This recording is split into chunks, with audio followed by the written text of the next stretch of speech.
എടി ചർച്ചില് ഒരാള് നമുക്ക് പണിയായി വരുന്നോന്നൊരു സംശയം. അതാരടി നമുക്ക് പണിയായിട്ട് വരുന്നത്? ആ റെജിയങ്കളിന്റെ മോളില്ലേ ശീതള്, അവളിപ്പോ എല്ലാത്തിലും മുൻപന്തിയില്.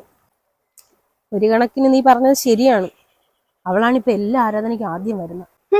എന്റെ പപ്പ പാസ്റ്ററിന്റെ കൂടെ പോയി ട്രാക്ട് കൊടുത്തിട്ടാണ് അവളൊക്കിപ്പൊ ചർച്ചിൽ വന്നിരിക്കുന്നത്. എന്നിട്ട് അവളിപ്പോ മുൻപന്തിയിലായി. എനിക്ക് എന്തുകൊണ്ട് എനിക്ക് അവളുടെ അടുത്ത് ഭയങ്കര ദേഷ്യം. എനിക്ക് ഇഷ്ടമല്ല അവളെ. അതൊന്നും എനിക്കിപ്പോ ഇഷ്ടമില്ലാത്തത് അവളാ. ഓ, അന്നൊരു ദിവസം ഞാൻ പുറത്തു പോകാൻ വിളിച്ചപ്പോ അവൾക്ക് വരാൻ വയ്യ പോലും. അവള് പള്ളിയിൽ പോണ പോലെ അങ്ങനെ പറഞ്ഞു എന്നെ അപമാനിച്ചവള്. ഞാനങ്ങ് എന്താണ് അവള് പറഞ്ഞതിലും കാര്യമുണ്ട്. പറഞ്ഞു തീർന്നില്ലതോ വരണടി. ഹായ്. ഹായ്, നിങ്ങളൊക്കെ ഇവിടെ ഇരിക്കുന്നോ? നിങ്ങൾ എന്താ ഇവിടെ ഇരിക്കുന്നേ?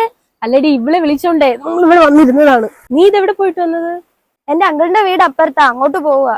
നിന്റെ കാര്യം നമ്മളിപ്പോ പറഞ്ഞ് നാക്ക് വായിലിട്ടതേ. എന്നാടി, നല്ല കാര്യം വല്ലതും ആണോ? നിന്നെ കുറിച്ച് നല്ലതല്ലാതെ ഞങ്ങൾ എന്തോന്ന് പറയാ? നീ ഞങ്ങളുടെ ക്ലോസ് ഫ്രണ്ട് അല്ലേ? അതെയോ? എടി, നാളെ ഞങ്ങള് ബീച്ച് വരെ പോകുന്നു. നീ വരുന്നോ? നാളെയോ?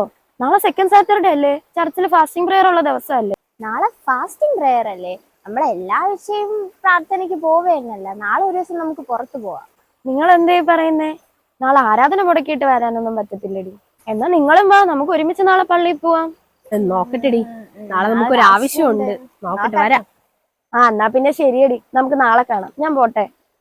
നീ എന്തിനാ അവളെ വിളിച്ചത്? ഞാൻ പറഞ്ഞില്ല അവള് വരൂലെന്ന്. അല്ലടി, പെട്ടെന്ന് ഞാൻ അവളെ കണ്ടപ്പോഴേ അങ്ങ് അറിയാതൊക്കെ പറഞ്ഞു പോയതാണ്. എങ്കിലും ഞാൻ പറഞ്ഞത് നിനക്ക് മനസ്സിലായില്ല, അഹങ്കാരം പിടിച്ചതാണെന്ന്. അത് തന്നെടി, ഇവളെ പോലെ അഹങ്കാരം പിടിച്ച് ഒരുത്തി വേറെ കാണൂല. എനിക്ക് ഇപ്പോഴാണ് മനസ്സിലായത്. നമുക്കേ അവക്കിട്ടൊരു പണി കൊടുക്കാം.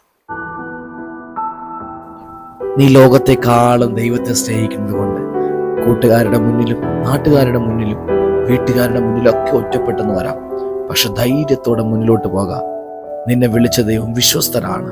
ഒരിടത്തും നിന്നെ അപമാനിക്കാതെ, ഒരിടത്തും നിന്നെ തള്ളിക്കളയാതെ, ഒരപ്പൻ കുഞ്ഞിനെ സ്നേഹിക്കുന്നത് പോലെ നിന്നെ സ്നേഹിച്ച് ലാളിച്ച് നിന്നെ മുന്നിലോട്ട് നടത്തുന്ന ആ അപ്പന്റെ സ്നേഹം എപ്പോഴും നിന്റെ കൂടെയുണ്ട്.